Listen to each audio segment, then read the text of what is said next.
Okay. Hey, hello everybody. Hello, So, hello. as usual, we're here on Wednesday to talk to you all here on Facebook Live, and we've had some great sessions in the past with music therapist Brian Schreck, and then we had Sarah Bentley last week, and today we have another music therapist, and this is Lindsey Steinbrunner. Hmm. I think I said your Yep, name that's right. right. Awesome.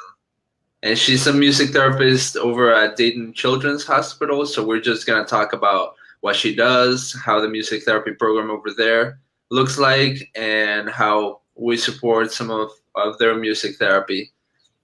And as that's not story time yet, that's coming later. So let's talk a little bit about you, Lindsay, first. Why don't you introduce yourself and tell us a little bit about you? Yeah, so I'm Lindsey Steinbrunner. I'm the music therapist here at Dayton Children's. I went to school at the University of Dayton, so very much invested in the Dayton community as it is. I went off and did my internship actually in Pittsburgh. So I spent part of my time at the Pittsburgh Children's Hospital, so Children's Hospital of Pittsburgh, and then also spent some time in the standing psychiatric hospital, Western Psychiatric Institute and Clinic. So a little bit both hands, pediatrics and psych. Before I came here at Dayton Children's, I actually did work in psych, and it's something that I really like, but my first love has always been pediatrics. So I worked pretty diligently with the team here at Dayton Children's, hoping to get a program started. Definitely wasn't the first one to try. I think it was just my luck of the right time when we built our new tower and wanting to kind of expand services here, especially within the child life and creative arts department. So our program started in May of 2017. So we're a year and a half approximately Right.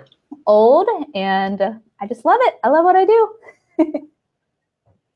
That's awesome. So, how did you get started on music therapy? Yeah, so when I was in high school or middle school, actually, we had a career day, which is a thing most people have, but I'm from a very small rural area in Ohio, and we actually had a music therapist come and talk at our career day. So that was how I first kind of learned about music therapy.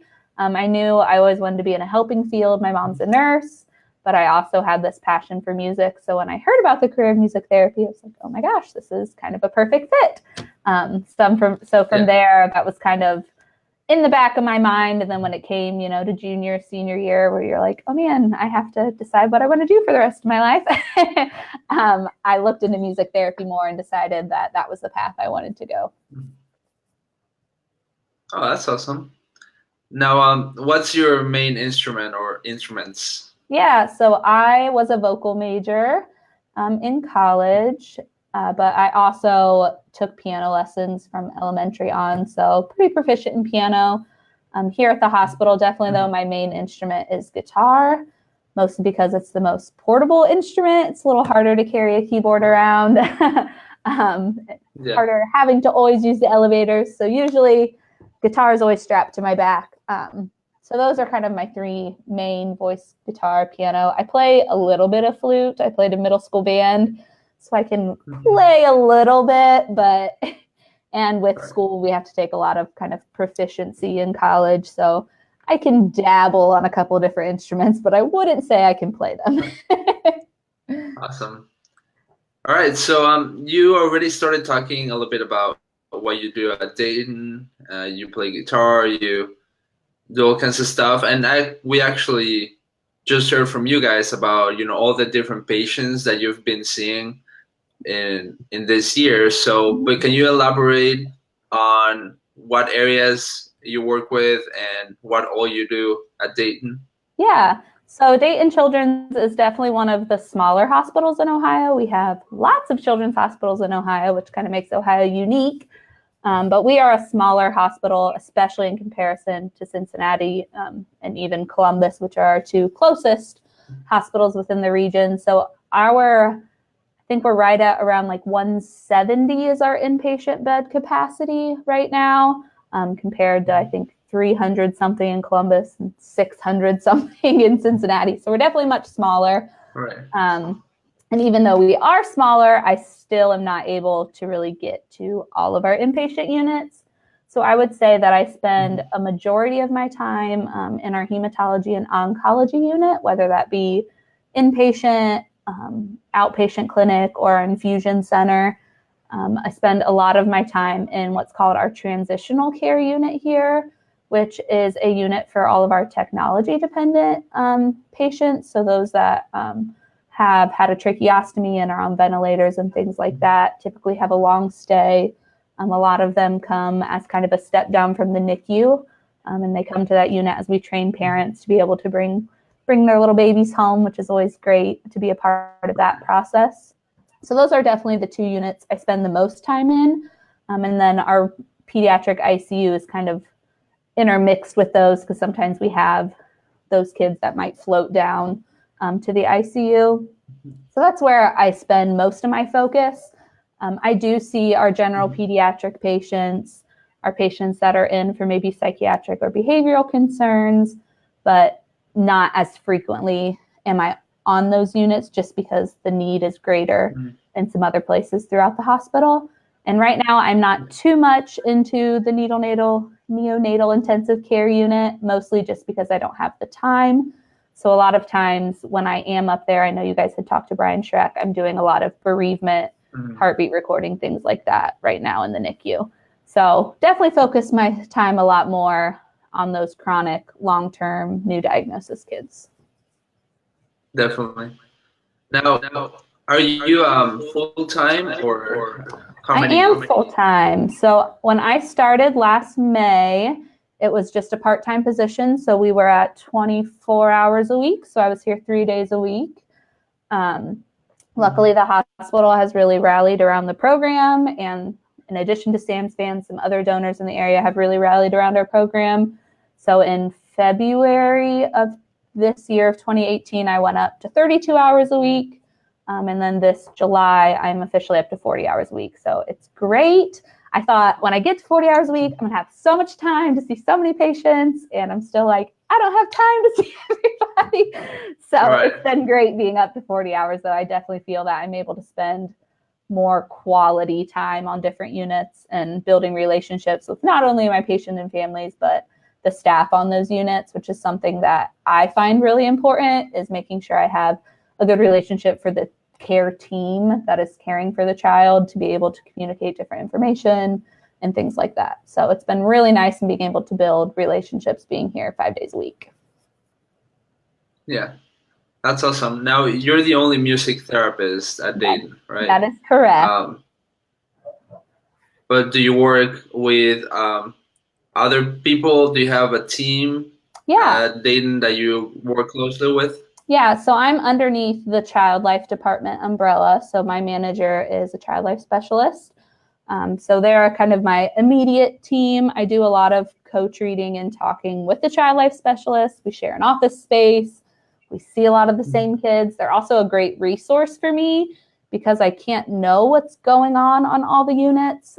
We have a team of about 12 child life specialists that are inpatient here. We also have some in the emergency departments or our outpatient facilities, but they're all assigned to a specific unit. So they're also able to communicate with me like, hey, I just saw this kid and he was writing a song. I think he'd be great for music therapy. Or I saw this patient and they're in a lot of pain. I think they would be really great for you to go see for pain management. So they've been a really great resource to kind of also filter music therapy to where the greatest needs are. I also work pretty frequently with our rehab therapist, particularly our physical therapist and our occupational therapists with some of our long-term kiddos, kind of helping them reach some of the goals that they're trying to meet and kind of working hand in hand with that, which has been a really great experience for me. That's awesome. Now, so you're up to full time, which is great, and you get to see a lot more. What I'm hearing and getting the sense is that even more music therapy, and I don't know if there's any art therapy at Dayton. I don't think so, right? There is no art therapy right now. Is that something? Is that something then that you think you could definitely use a lot more of at Dayton? I definitely think so. Art therapy would be great to have here. We just aren't there yet, I guess. But we've definitely talked about getting at least another part-time, if not a full-time music therapist here, in anticipation of our hospital continually growing as we get more outpatient services, as we become a little more focused in psychiatric services. So that way we're not stretching the music therapy department so thin that we aren't making an impact in any area because we're bouncing around so much, but being able to really divide kind of the workload between two people so that we're able to make a greater impact in more places more efficiently. Definitely. Yeah, I think that would be awesome and something to consider, for our Sam's fans. Yeah, if we want to keep supporting these things, I think that it's really important to keep in contact with the hospitals and see how much need there is for more music and art therapy, so that people understand what's the impact and how we can help to make a difference. Yeah. Now, talking about that, can you also talk a little bit about how the music therapy program started at Dayton and how a little bit of Sam's fan support has been able to also get that program going? Yeah, definitely. So Sam's Fan was one of our initial donors, supporters that helped get the program off its feet, and helped fund my position, my salary, and things like that. You guys have also helped with instrument donations. So whenever I got started, obviously the first music therapist here, I walked in and there wasn't really anything for me to use. So we needed to purchase instruments, equipment, things like that. So Sam's Fans helped with that initial instrument donation. And then continually, you guys have been supportive to us. You have the Giving Tuesday coming up in November, which will help kind of get some new instruments, some new variety, some things that have just kind of been put on the back burner of, oh, it'd be nice to have this, but it's not a need. So one of those things that being able to get some things that are past the essentials that are going to help kind of improve patient interaction, patient music making, things like that. Yeah, that's awesome. And I think, what some people might not realize is that there is not a lot of support in the nonprofit world towards music and art therapy. So in Ohio, we are pretty much the only nonprofit that specifically focuses for these programs. Yeah. So obviously hospitals are increasingly having awareness of what they are, and they are allocating more resources, and more people are turning their eyes towards these therapies. But definitely, as far as nonprofits fundraising for this specifically, I think we're positioned in an interesting place. Now, I think what a lot of people really like to hear from these sessions are the stories that, I'm sure every therapist has dozens or hundreds of stories. But for now, let's just talk about a couple that you might think about. Yeah. So in addition to the hospital rallying around the music therapy program, a lot of that also comes from patient and family feedback. If we aren't doing a great job at our job, patients and families are going to say something, but they're also going to say something when they really feel impacted by what you've done. So I've had one of those champion patients kind of from the get-go. And Mom's all about advocating. She doesn't mind when I talk about him. But he's a little boy with Down syndrome, and he has, for the past 3 years, and for most of his life now, will have to get regular weekly subcutaneous infusions. So he has to have needles placed in his back every week and get about an hour and a half infusion. When he first started here, is when the family moved from Texas. They were getting reestablished. He is terrified of hospitals, does not like hospitals. So I've been seeing him now since June of last year. So almost as long as I've worked here. And now he very easily gets out of the car, comes in, is a lot less resistant with the needle stick. So music therapy has been kind of a great normalization for him while he's here for his infusions to kind of help him relax, feel comforted.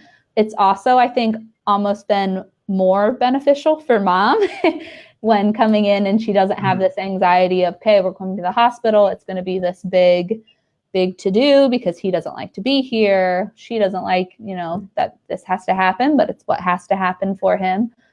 So it's been really great. Her support of the program, her advocating for me within the hospital and also within the community, especially within the special needs community. She's been a really great advocate for music therapy here at the hospital.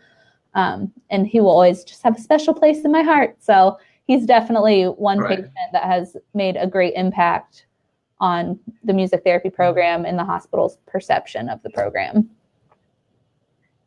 Well, that's awesome. Yeah, that's a great story.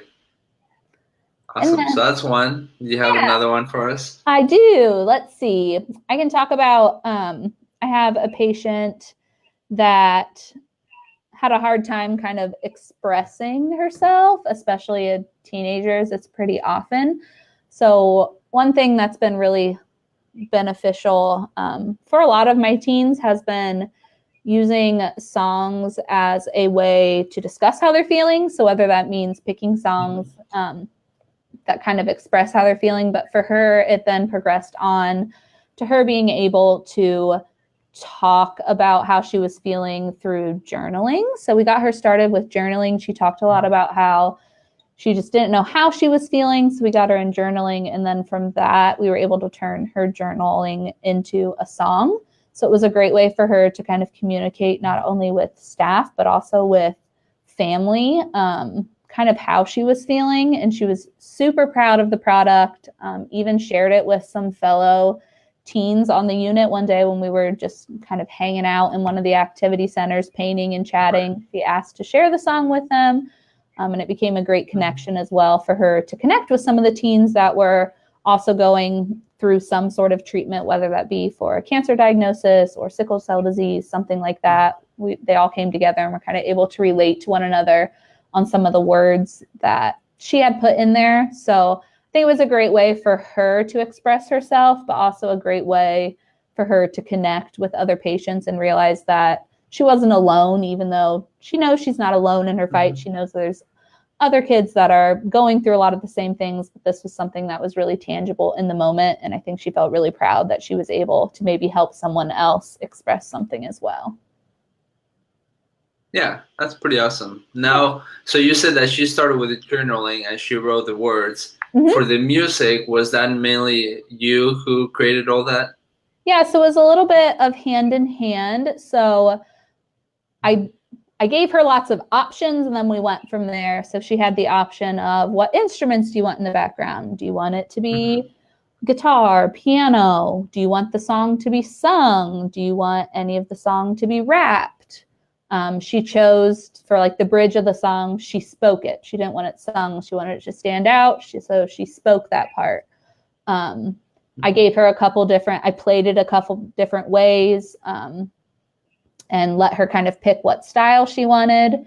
And then actually she was in the process of learning guitar as well. So then I taught her how to play her song as well. So that way it was kind of an extra step so that once she left the hospital, she was also able to share her song with family or friends or things like that, because not only did she have an audio recording of it, but she also was getting the tools to be able to play the song herself.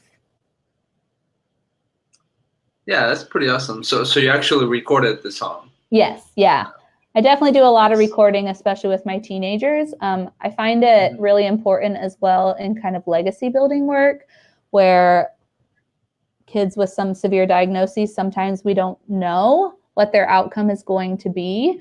So a lot of times, unfortunately, when we end up kind of on the palliative care track where it's pretty certain that the child's going to pass away, these kind of recordings are a great way for a patient to express themselves, express how they're feeling, but also leave something for their family kind of in memory of them. Yeah, definitely. I think that's awesome. Those two stories are pretty great. So we have 3 people watching. If you have any questions or any comments so far for Lindsey, definitely let us know. I kind of have an idea of whom that might be. I mean, we had Mitchell say hi, and Hello. uh, Patty also said hi. They were both they're really strong Sam's fan supporters. So thank you for being here. Yeah, And thank again, you. any questions? This is your opportunity. Do you have perhaps another story you would like to share? Sure, I can share another one. One thing that another oncology patient that I see was having a really rough morning. She's someone that's still going through treatment. She's been a real trooper, but she was having a really rough morning and was really mad at her oncologist that morning. She's 2, so she has a little bit of an attitude. And they came in to do rounds, and we were in there, and she had told her doctor that she wanted him to dance while we were singing. Mm-hmm. And our oncology team here is awesome. They really buy into psychosocial needs and, you know, treating the whole patient. And so he decided he was going to dance with her. And at the end, she gave him a high five. And it was like one of those triumphant moments that that connection was made, because she was being very uncooperative that morning, was mad because she wasn't feeling well. And so it kind of became one of those moments where it was like through the music, they were able to kind of make that connection. And then she was more cooperative with him doing the exam and talking with mom and things like that. So I always think that's a cute little story. Yeah, that is pretty cool. And again, it shows how music therapy does affect real outcomes on treatment and helping kids and patients be able to have less stress, but also be more responsive to the treatments and to whatever they need to do. Definitely. I think that's pretty awesome. Well, I think that's all we got. We don't have any questions. So, but if anybody else asks something later, I could always ask Lindsey and send you the responses. I think she wouldn't mind. But if you're watching, thanks for watching. To whoever tuned in now or maybe later, thank you, Lindsey, for joining us today. I think it was pretty awesome to hear, and it's really nice also to find out how at Dayton just over a year ago there was no music therapy, and now you have come a long way to now being a full-time music therapist. Yeah, definitely. And hopefully we'll keep working on that so that soon maybe it'll be more than just one, maybe 2 or 3. Yeah. Just real quick, so it says, I would just like to say you're doing an awesome job. Oh, thanks, Patty.